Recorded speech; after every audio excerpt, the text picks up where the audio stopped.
Welcome to the Nowra.org.au podcast. I'm your host, Barron Hanson, and we are recording live at Triple U Studios in Nowra CBD. What is the Nowra.org.au podcast? It is a series and collection of stories of the people and characters who make up the fabric of this town of Nowra. This week we have Uncle Gerry Moore. He is a Yuin man from Wreck Bay, right here in the Shoalhaven. He has over 40 years' experience in Aboriginal affairs. His previous positions include Chair of the Nowra Local Aboriginal Land Council and Chief Executive Officer of the Secretariat of the National Aboriginal and Islander Childcare, Australia's peak body representing the interests of Aboriginal and Torres Strait Islander children and their families. He was previously Chief Executive Officer of the Aboriginal Legal Service, New South Wales and ACT. In 2020, Uncle Gerry's work as an Indigenous advocate was recognised with a Medal of the Order of Australia for his service to the Indigenous community. Uncle Gerry's work is about more than preservation. It's about connection to culture, to place and to each other. Through his leadership and presence, he continues to guide conversations around respect, understanding and what it means to truly belong in this community. And I believe he went to Nowra High, like me, just different eras. Welcome, Uncle Gerry. How you going? Yeah, good, thank you. Nice to have you on. Thanks, Barron. It's great to be here. Yeah, good. So the first question that we ask everyone who's come on this podcast so far is, what is the most underrated thing about Nowra that people always get wrong? I think that people either misunderstand or miss altogether what a fantastic part of the world we live in. And, you know, you can talk about great beaches, you can talk about our beautiful river, but in the background there is a lot of Aboriginal history, especially in places like Kangaroo Valley, like Berry, like Gerringong. I could go on naming them, you know, right down to Ulladulla. But I think the fact that we live in such a beautiful place is a bit underrated. Absolutely, I couldn't agree more. How did you? So you grew up in Wreck Bay, but what's your earliest memory of Nowra, and how did you kind of end up in this area? Well, like in your intro, I'm from Wreck Bay, but my roots actually stem from Kulungutty, the mountain, where my great-grandparents came from, and they were moved off Kulungutty when David Berry arrived on the scene and pushed to places like Geringa, or Rosebery Park it was called then, and to Wreck Bay. That would have been back in the early 1900s. My dad was actually born in Rosebery Park, and my mum was born in Kiama. And yeah, the history of which I take a great interest in, not only learning but sharing about the place that I grew up in, is just, you know, it's awesome, and I think more people should be interested in it. I mean, just the fact that knowing that Nowra, where it is right now, we weren't always here. We were down at Number, and great big floods came and the whole town had to shift. So there is just as much important Aboriginal history of the Shoalhaven, and equally we've got some very interesting and, you know, great non-Aboriginal history that they need to be told in a truth-telling way but always remember that we can't go back and change the past, but we can improve things for the future for our generations to come.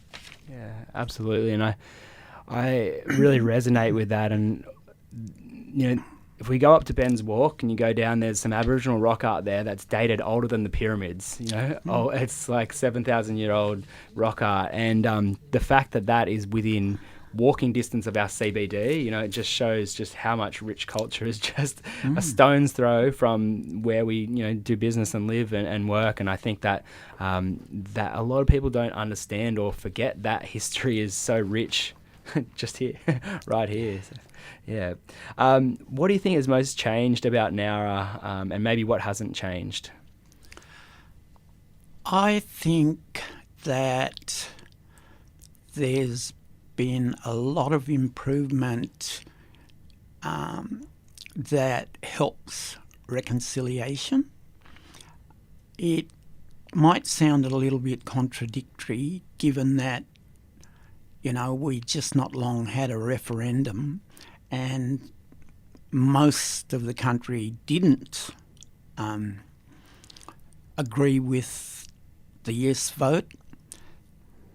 But I look at it from a glass half full perspective, and that is that there were many, many people who came out and supported that particular, you know, bit of history, and it's given people like me and others an opportunity now to talk to many people, non-Aboriginal people especially, that would have not had any interest in learning about it before. So there's been lots and lots of changes, and I don't, you know, want to or intend to get political, but I was the one who put the flag up the flagpole when a former mayor burnt it. And we've moved on in leaps and bounds from those days, you know. You can't, if you live in the past, you'll just die in anxiety and animosity and all those sorts of things. So interestingly, I think relationships have improved. It's not to say that we still haven't got our, you know, underlying share of racism, but name a town in not just New South Wales, anywhere in the country, anywhere in the world that don't have that same particular affliction or whatever you want to call it. Yeah, I mean, like, I think I'm really passionate about change, and that's part of why I'm doing this nowra.org.au project, trying to retell the narrative about, you know, what Nowra means to us as people. And I think that what a lot of people don't understand is change doesn't happen overnight, and your reflection on the referendum is like, actually what happened, it started a lot of good conversations, right? And it's like, we'll look back when the change does occur and we're like, oh, that was a necessary step for this to happen, for us to get to, you know, that healing, that more healing place. So thanks for that optimism. Yeah, well, you know, there's teaching from our First Nations mob over in America and Canada, where they talk about they were trying to be trodden into the ground so that they didn't exist. This is colonialism I'm talking about, but all they did was allow us to regrow in strength from being pushed into the soil. So, you know, we will evolve and progress, and, you know, like there's a song that says this this too shall pass. And so if I'm an over-enthusiastic or over-philosophical person, I think it's just my nature, and I like to be as infectious as I can with that.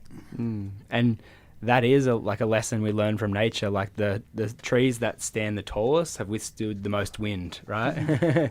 and that strength and resilience is a beautiful piece to consider as well. Yeah. So I'd love to hear a little bit about the First Nations history of Shoalhaven and Nowra. What is some of the local history that's relevant for this conversation before Europeans arrived? Okay. Well, I'm fortunate enough to obviously be taught about our ancestry and our livelihood and our being in a country of belonging.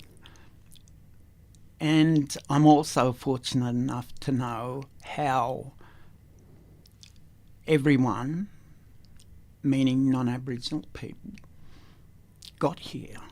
And those two stories always have to be told together. I mean, you can go into any history book or Google or whatever, and you can find out that our mob, were nomadic. They moved from place to place. You often hear the words, they're gone walkabout. Well, we did that for a purpose, a reason, We would start in somewhere like La Perouse and walk a journey that would take us all the way across to Lake Tyers in Victoria, and then cut inland over Gunai country, and then go back up over the snowy mountains where our mob would feed on bogong moss and have big ceremonies, and then go through Monaro and Ngarigo country, back up through Braidwood to Ganangara country, up to the Parramatta River where, they'd have a big festival of eels. That's how you get the Parramatta eels.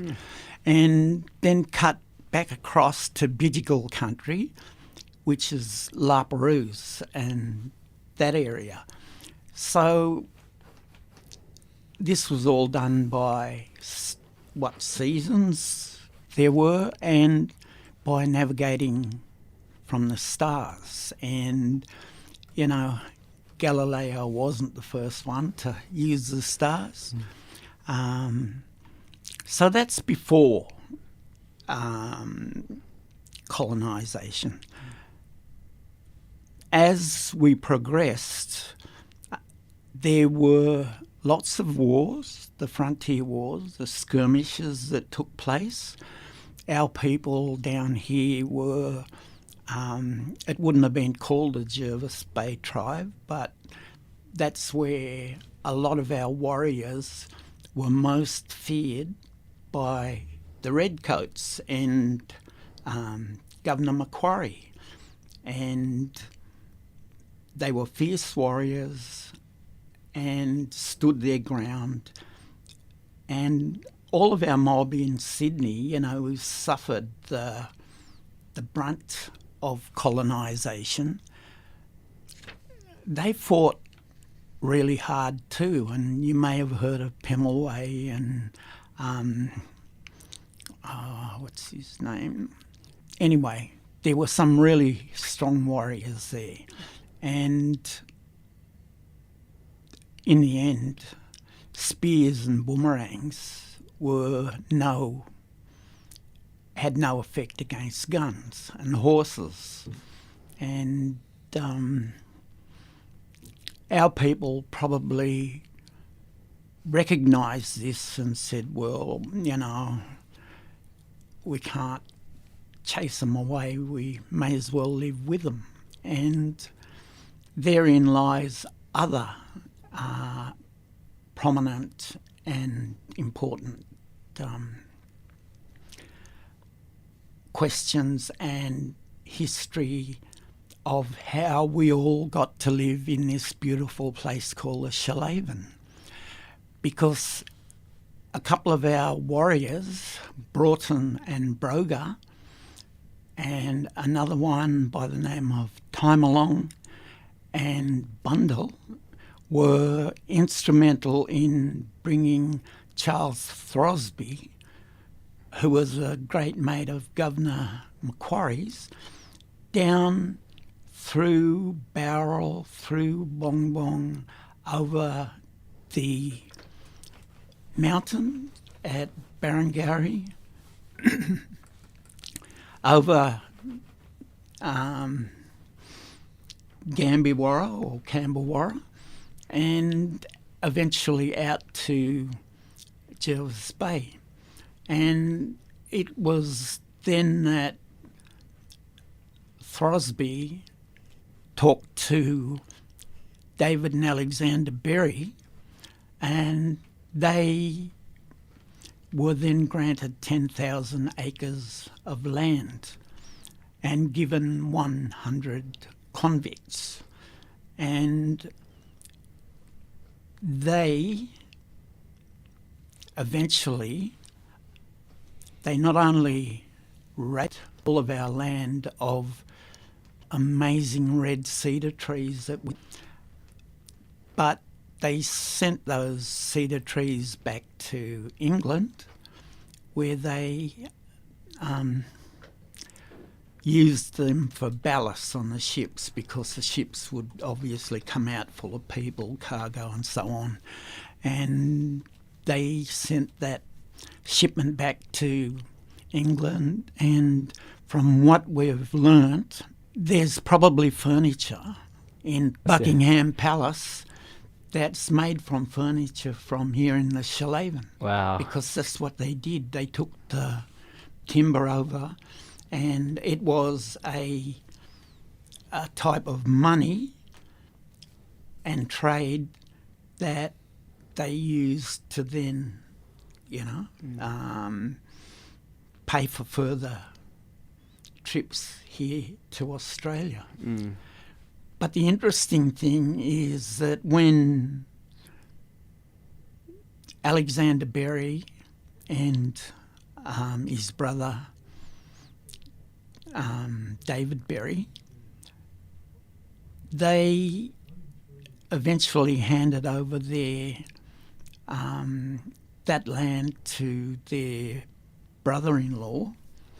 His name was Alexander as well, and I'll think of his last name in a minute. But Berry started to go broke, and so this person, his name was Alexander Hay, he then subdivided all of the land around Jerry Bailey, which is now known as Shoalhaven Heads, but before that was called Jerrabully, which is the Aboriginal word, and it has something to do with the meaning of the mouth of the river. And they did that. His name was Alexander Hay, sorry. And they did that because Berry sent £100,000 back to where he studied his medicine, which was St Andrews in Scotland. And so our mob, got pushed off the land, then over into Rosebery Park and Terek Bay, and up to what they call the Five Islands in Wollongong and Talaparoos. So a lot of us all stem from that mountain, Kulanguddy, as well as a lot of Maori people who, when the convicts had served their sentence and actually our mob were moved off, Berry then went over to New Zealand and brought out a lot of Maori people to work on the land. And one of the most prominent names for Aboriginal people and Maori people is a matto. There are lots and lots of mattos. And that is a shortened last name of Maoris, which was Amatu. And so a lot of them married into our mob, and subsequently, you know, we end up with not just English names from intermarriage, but also Maori names. And people live on and in this beautiful place not knowing about any of that history. And it's really important to know because it's where we all live. Yeah. I'm sorry that answer was so long. Fantastic. No, and I think like even me, I'm from here and I've grown up and tried to study history. There was certain things that I learnt in that. So it's really nice to hear it and be in this format where we can sit and chat.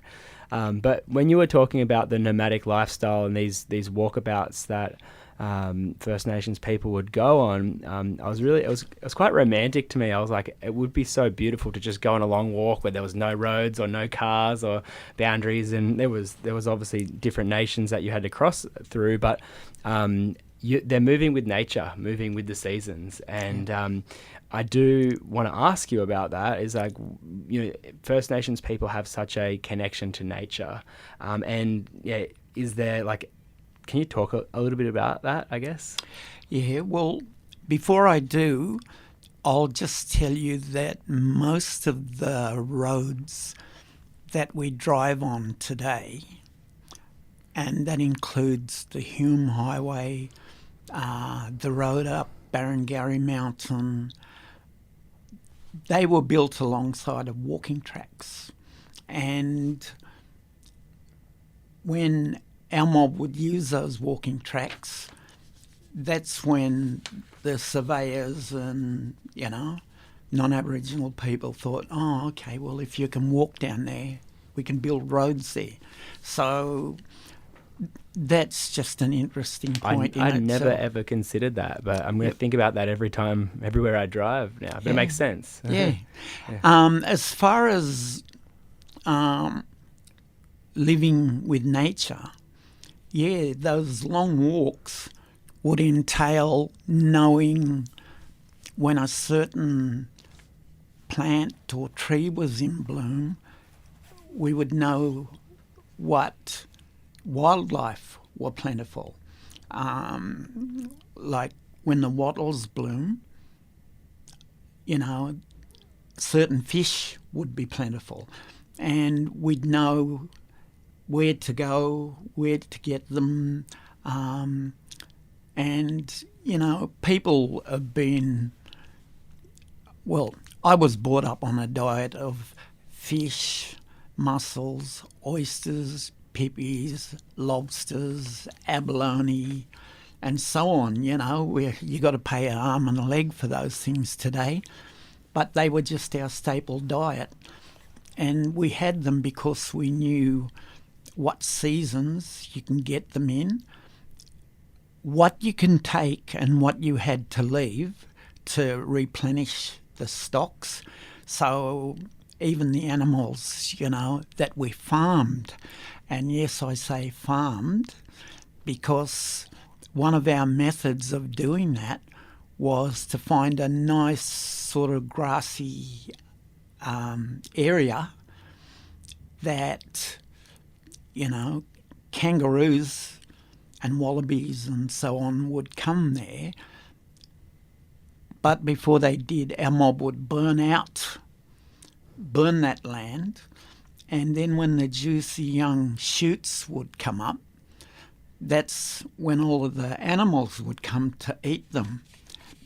And our mob would be around the edges of the perimeter and would know after a certain call or signal when to start taking what they needed, not what they wanted, you know. They would take kangaroos, wallabies, not wombats, and other sorts of animals. You know, there might have been porcupines, there might have been possums, there might have been a whole lot of those animals. But that shows the ingenuity of our mob to be able to think, how can we trap these animals so that we don't have to tire ourselves out running through the bush. So living in nature or with nature, the idea is always to only take what you need. And so, you know, you might come to Ulladulla and there'll be certain plants or animals. Then you might walk on further down to Bateman's Bay, to the Clyde River, and, you know, there was food, and it was a planned walk, you know, because you had oldies, kids, probably dogs, and yeah, the younger ones would always be looking out for the elders to make sure that they were okay.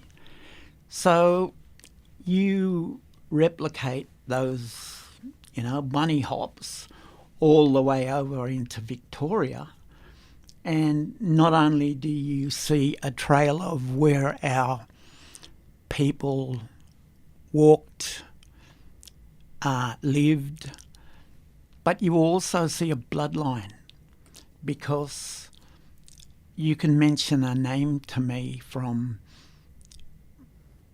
many states or territories or whatever, especially in New South Wales, and I can say, oh yeah, that's a Broken Hill name, or no, that's a Brewarrina name, or no, that mob's from down the Murray, or no, they're Victorian mob. You know, it's so, we're all so connected. Like me walking into your studio and finding the link between your dad and me and your workplace and your connection to my older brother. And it's just amazing. Yeah. It really is. Yeah. Well, that's bringing me actually to my next question that I wanted to ask you. You know, talking about community and connection, what is your role in the community? I know you've worn many hats over the years, but what hat are you currently wearing? Well, I work in a very tough area in child protection. And in that particular role, I see myself as what I label myself or term myself as a cultural translator, because I'm dealing with people who work in the same tough area, who may not know anything about our mob, may not know anything about our traditions, may not know anything about sorry business, may not know where a particular family comes from and how they landed here from, say, Walgett or Lightning Ridge or you name it. And so part of my role is to help connect people, and the end point of that connection is to try and make sure that we can, wherever possible and whenever possible, keep those kids and the families that we deal with together. And if they can't be kept together for, extreme reasons, then we need to make sure that they are placed with family as the next option. If they can't be placed with family, then they need to be placed with kin or relatives. And if that can't happen, then we need to place them in community to keep them on country. And if that can't be done, then, we sometimes have to go to the lengths where they might be or might have to live in another state, but that should be with family who've moved there. So all these efforts are made to, well, I should call them active efforts, are made to ensure the safety of the family, and the parents help them get, help, whether it be substance misuse issues. There's all sorts of things, mental health, there's autism, there's FASD, or that's where babies are born with fetal alcohol syndrome and things like that. So it's a pretty tough job. Outside of that, I play many roles in the community. I'm with the First Nations Film Festival, and that's helping inspiring young Aboriginal people to learn how to make movies, plays, things like that.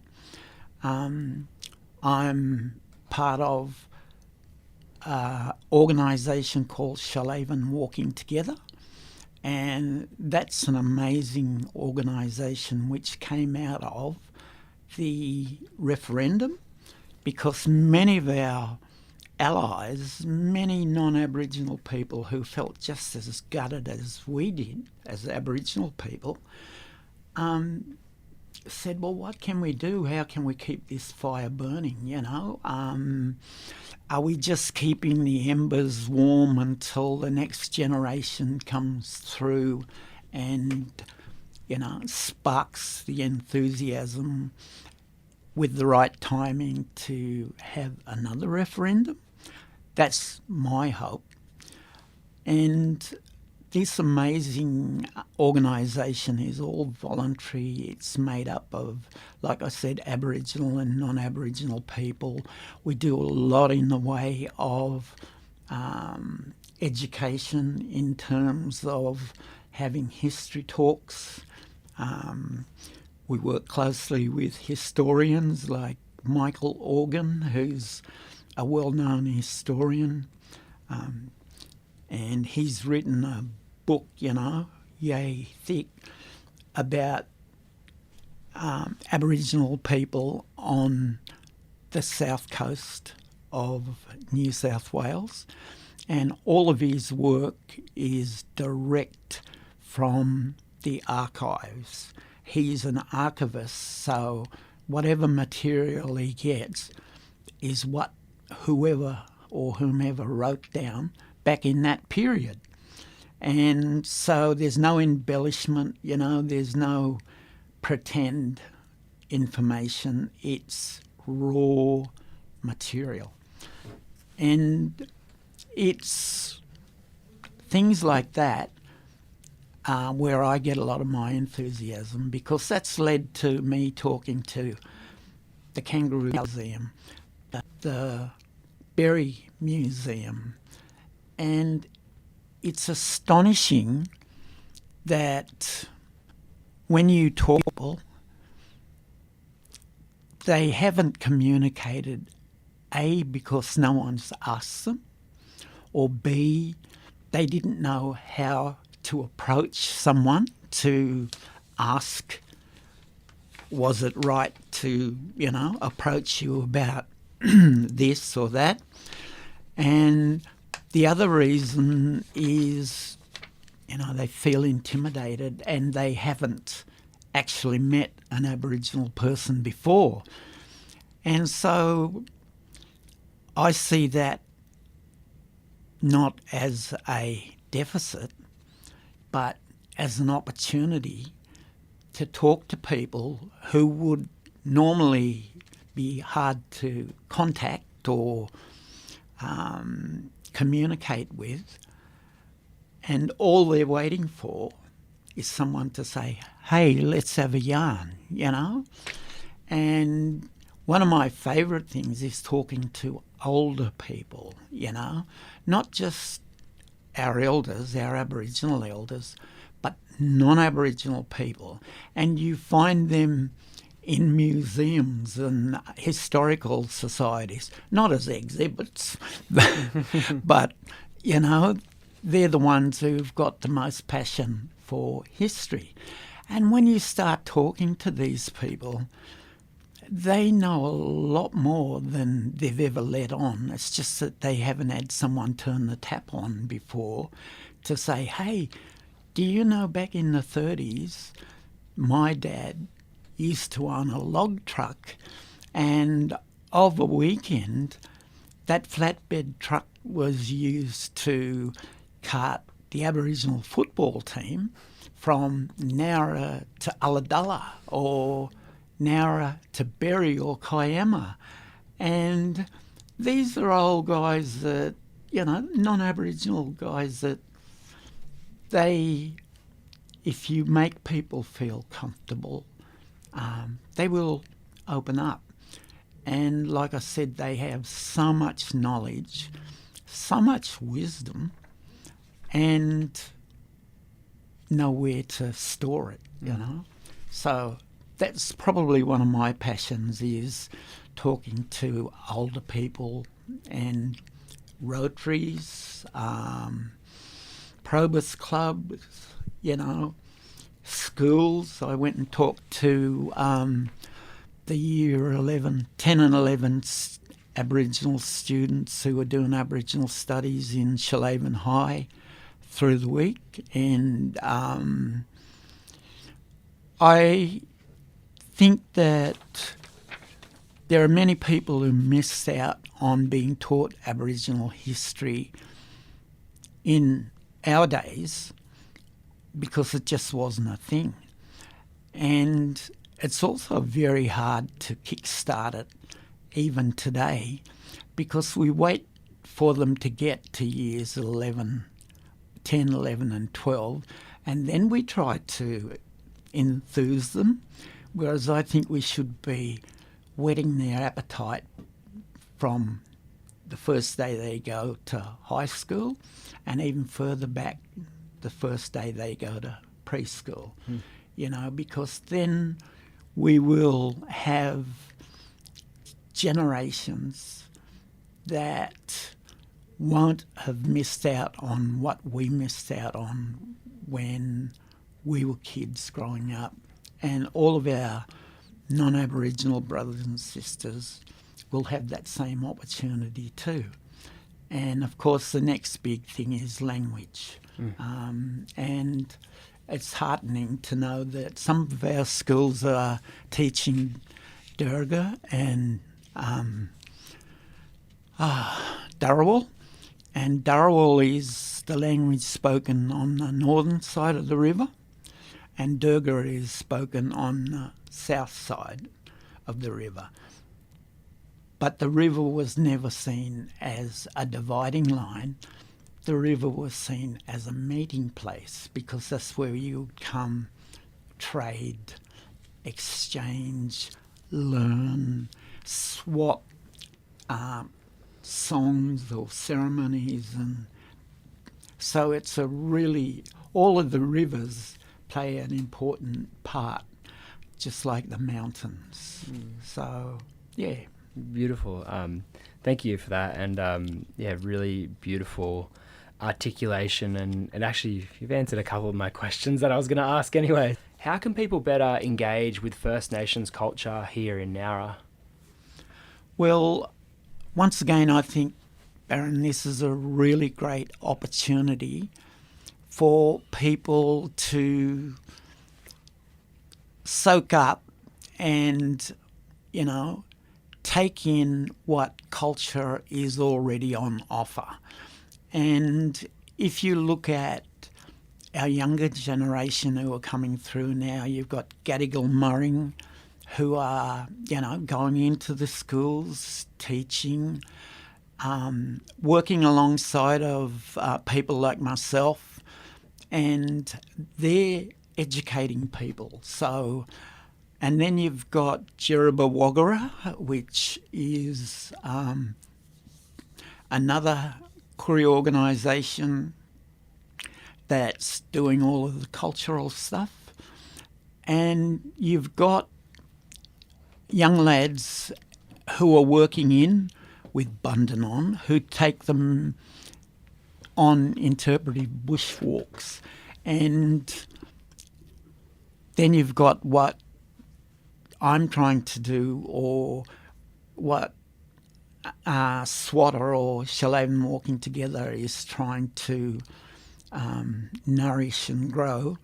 And that's holding talks with non-Aboriginal people. And look, it's no good of just targeting the choir, You've got to go out of your comfort zone. I'm talking about me as a cultural translator or interpreter, and go into the lion's den and talk to people who would like to put forward their view, and it's not necessarily aligned with your view, but there's an opportunity to change it if it's delivered in the right way, if there's context around it, and if people feel safe enough to be able to ask a question that they've never wanted to ask before. It's like someone in a wheelchair, they feel threatened, they know not to go up and ask that person, oh, do you like being in that wheelchair? It's just, But then if that person in the wheelchair is willing to say, hey, would you like to hear my story? It puts a whole different connotation on things. So I think learning and soaking up the culture that already exists, and above all, having an open mind, being curious, wanting to ask questions, but making sure it's in a setting where people can feel culturally safe, that they can ask a question and not get someone shake a stick at them, or someone shaking their fist at the sky and saying, don't you know this, blah, blah, blah. And so I think taking advantage of what we already have here. We've got Unreal Museum out at Husky, we're working with the museum up in Kangaroo Valley to see how we can help with them, presenting more Aboriginal content and stuff. Berry Museum, they've been really, really open. I did a talk over in Berry last year, and it was standing room only in the hall, because people wanted to come along. People wanted to hear, why is it called Berry, And you can put across the truth about David Berry, who did some not so good things, as well as still talk about some of the good things that people hold him in their regard for. And, you know, there's some people there who think, oh, okay, well, now I've got a different idea, you know, and okay, I get why I'm living in this beautiful place now, because they've not been told the truth and they've not been told real history. And let's face it, history is written through the eye of the conqueror. So truth-telling is a really big thing that we should be all engaging in, but done appropriately. And you touched on 2 points there, you know, openness and curiosity. And I think a big part of what this nowra.org.au project is giving people the space to do that and retelling the story of Nowra. You know, what does Nowra now look like? Yeah, we have this history, we have this rich history, but now, you know, what is Nowra like today and moving into the future? And I think like having that openness and curiosity has definitely been part of the tenets of this podcast and what we're trying to do with the project as well. So, yeah, thanks for sharing that. Has there been any moment in Nowra that has left a lasting positive impression on you?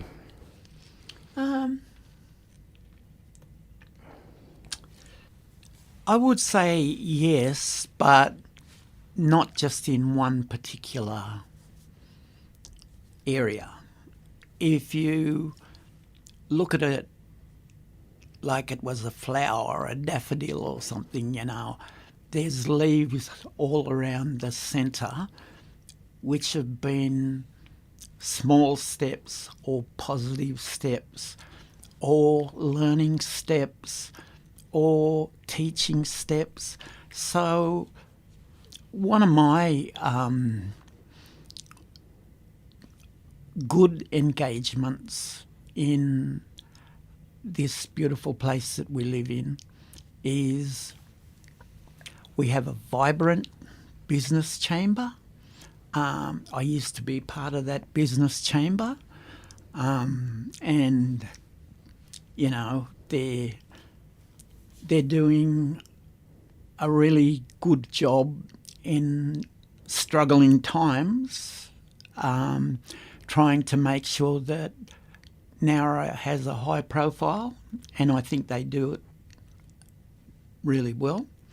The hospital, I really want to emphasise that having our own cancer centre here and this big new hospital that's being built, we're just so blessed. I mean, I'm talking from a personal point of view now where I've had to use their services, and I can't speak highly enough of the treatment that I received and didn't have to hop on a bus to go to Wollongong or Sydney for treatment.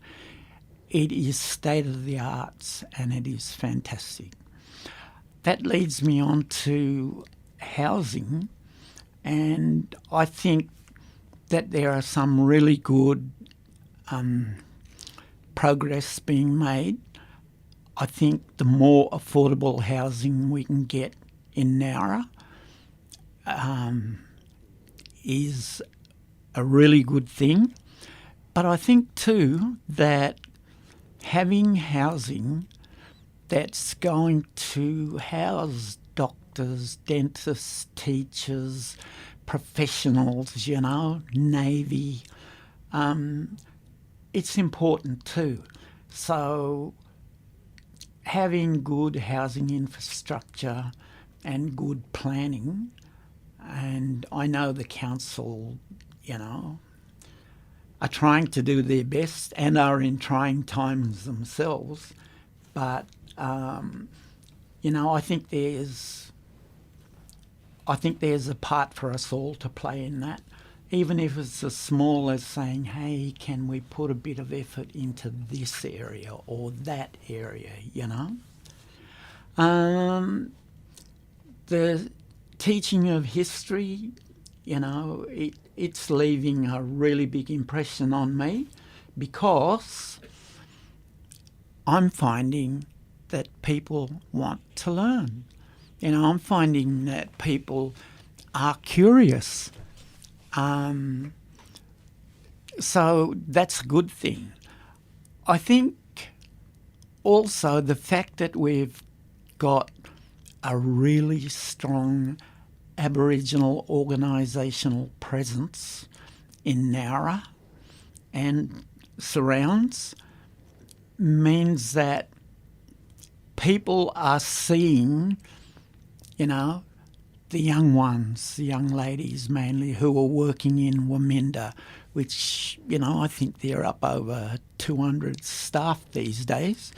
In the AMS, the Aboriginal Medical Service, once again, they're seeing it's high visibility with all of the Koori stuff that we all walk around in, and even government departments like who I work for, all have the Aboriginal design shirts and so forth, and that's a positive for the town, They're really, really great organisations, and there's others that are sort of, don't get as much airplay, but they're doing their jobs, the land councils, the housing organisations, our Wreck Bay Community Council, and what they do out at Buddaree National Park that adds to the economy of the Shoalhaven. We've got a lot to be thankful for. It's taken a while to get here, but I think the foundations now are really rock solid, and we can just not sit back and rest on our laurels, but have a strategy or an attitude of continuous improvement in services for not just our mob, but for everyone. Because if you go to the AMS and you're a non-Aboriginal person, you still get the opportunity to be, looked after, especially if you're married to a non-Aboriginal person, and Waminda's got their birthing centre, their rehab or refuge just opened up the other day. The amount of young people I see working in these organisations makes you feel really proud, knowing that there's these young ones coming along behind you who are going to carry the baton forward.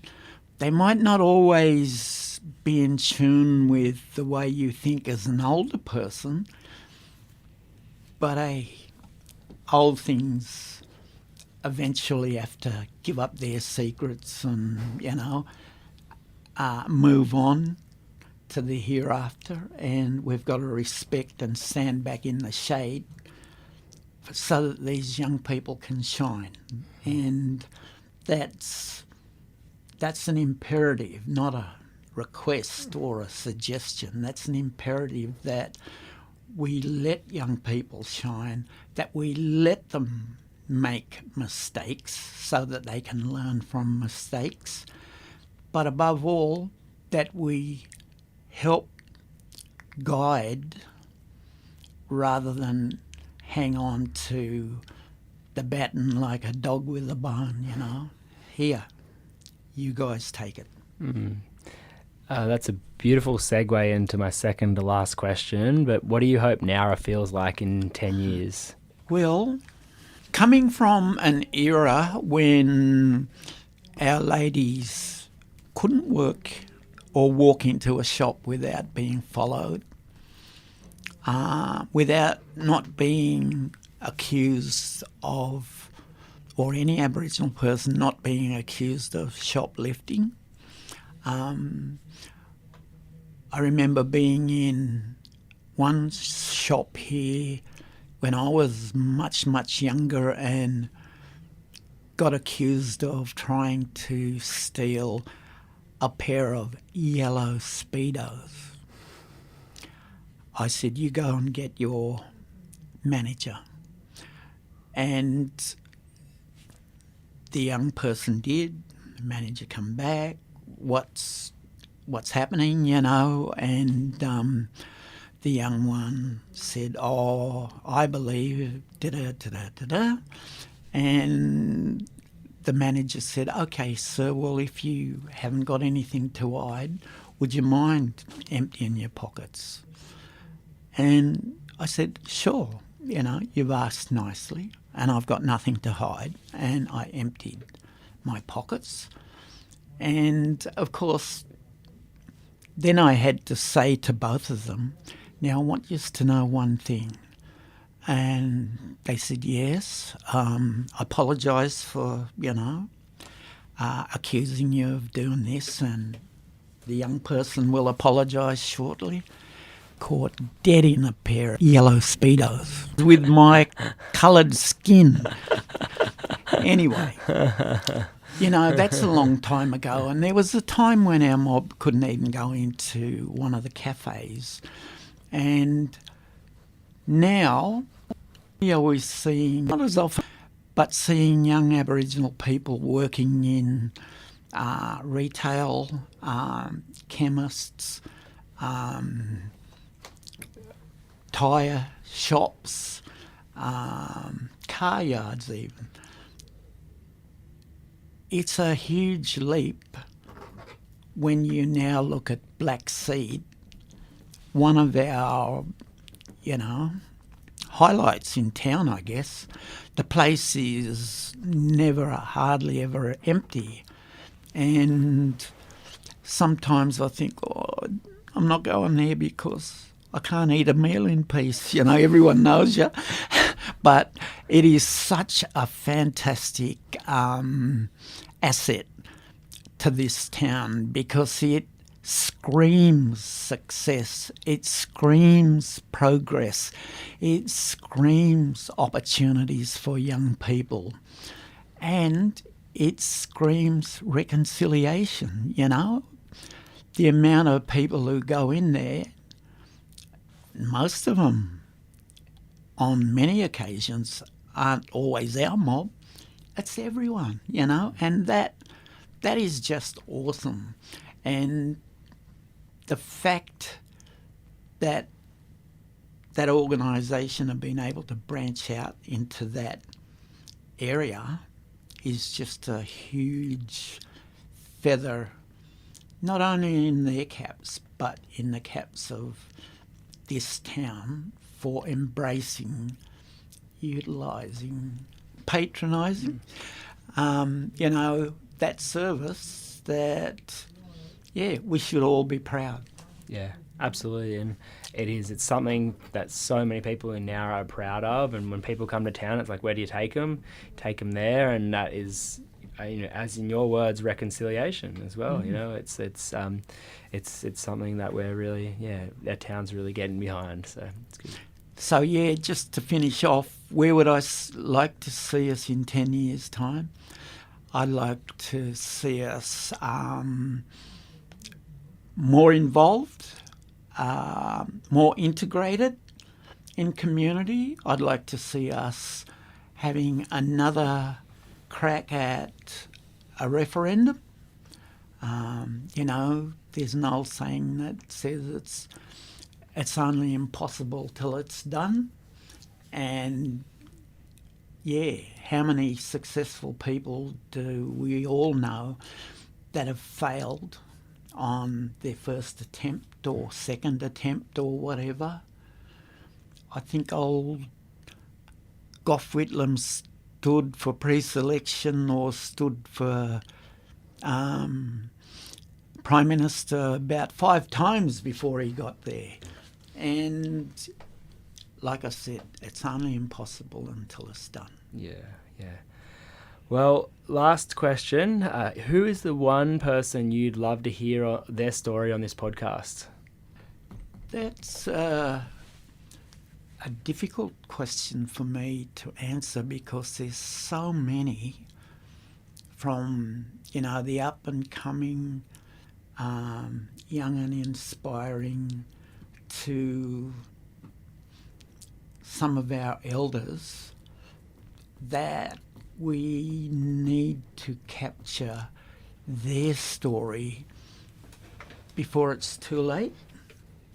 If I had a choice of having two people, say a male and a female, I would say Auntie Delia Lowe from out at Giringa, who's been a stalwart in Aboriginal activism and, trying to further advance our cause for I don't know how many years. And Uncle Sonny Sims, who is a knowledge holder, I think unrivalled here in town and in many places all the way along the coast from Lapa down to the border, who just has so much knowledge and wisdom and stories. I think you'd have trouble just getting him over the first story, so you'd have to structure him. But yeah, he's definitely worth listening to. All right, Auntie Delia and Uncle Sonny, we're coming out for you for season 2. And lastly, are there any asks of the people of Nowra? I think be kind. I think be curious. I think make yourself aware so that we're all informed next time we get asked a question like we did in the referendum. I think we've got some really good causes that people need to be aware of, share and contribute to. They're things like my friend Gemma Tribe with the food bank in town. They're people who are always, looking to raise money for cancer. It's such a blight on our community. All people, it discriminates against no one. And yeah, just wherever you can contribute, try and do your best, but keep within your means, because just that little bit could help someone. And there's a saying that I always use that goes, everything you do and say makes a difference. And that's an ask I would give. Thanks, Uncle Gerry. It's been such a pleasure to have your wisdom on the show. And it's been really nice having a yarn with you today. Thank you. Thank you. Thank you for listening to the nowra.org.au podcast. I'm your host, Barron Hanson. We're recording in Triple U Studios in Nowra CBD. It's a community radio station. Our producer here is Paul Murphy. Nowra.org.au is funded by the New South Wales Government Uptown Accelerator Program. If you'd like more information, visit nowra.org.au or follow us on socials, subscribe to the mailing list. See you next time.